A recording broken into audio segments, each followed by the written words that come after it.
Hey there, AmyK here.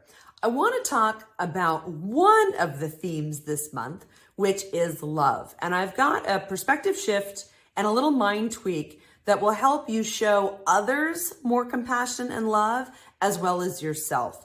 And it really stems from the fact that in a 36-hour period, I had 4 coaching calls where the theme was, AmyK, why do I always have to take the high road? Next call, AmyK, why am I always the one that has to take the high road? Next call, can we talk about my sister? Because I always have to take the high road. Next call, can we talk about my sales colleague? Because I am so tired of taking the high road. And I was like, there is something in the air. So if you've ever had that feeling, that little twinge of resentment of like, why do I always have to take the high road?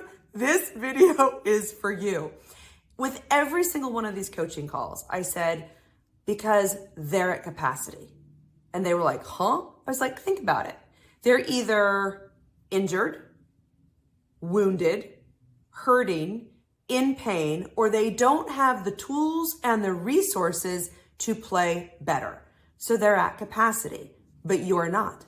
You're not at capacity. And because you're not at capacity, because you're self-aware, because you're a strong self-leader, you bear the beautiful burden of taking the high road because you know better. And as Maya Angelou would say, you know better, you do better, you play better. And I agree with that. And I had one client push back. She's like, but I want my sister to take the high road. She's like, I'm tired of it. I said, I know you are. And we can talk about setting boundaries. We can talk about more effective communication techniques. We can talk about leaning in to reset so that you can actually both play better. But here's what I need you to know first. The story in your head of, I'm sick and tired of this, going along to get along and people pleasing, and I'm tired of giving up what I want. First of all, you have not set a boundary in place and you have not communicated more effectively. We will talk about that. But the first shift has to happen internally, both in your heart and in your head. And that is, they're at capacity. Otherwise, they would play better. But I'm not.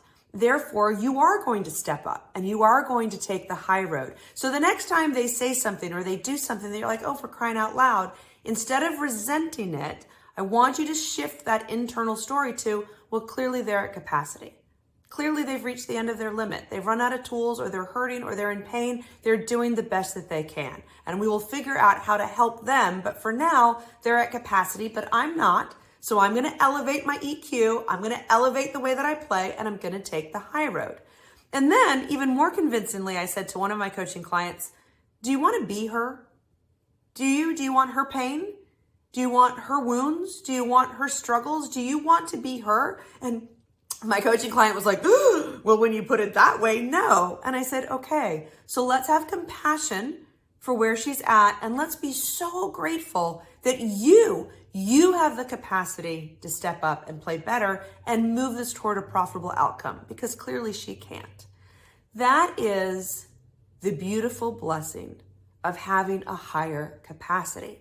It's also one of the beautiful strengths that you can build when you lead yourself.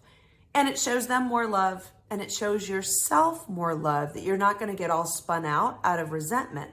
You're going to change the story. So I really hope this helps. So if you've been feeling just a little resentful, I want you to just be so grateful that you have a higher capacity to play better and more effectively. From my heart to yours, hugs.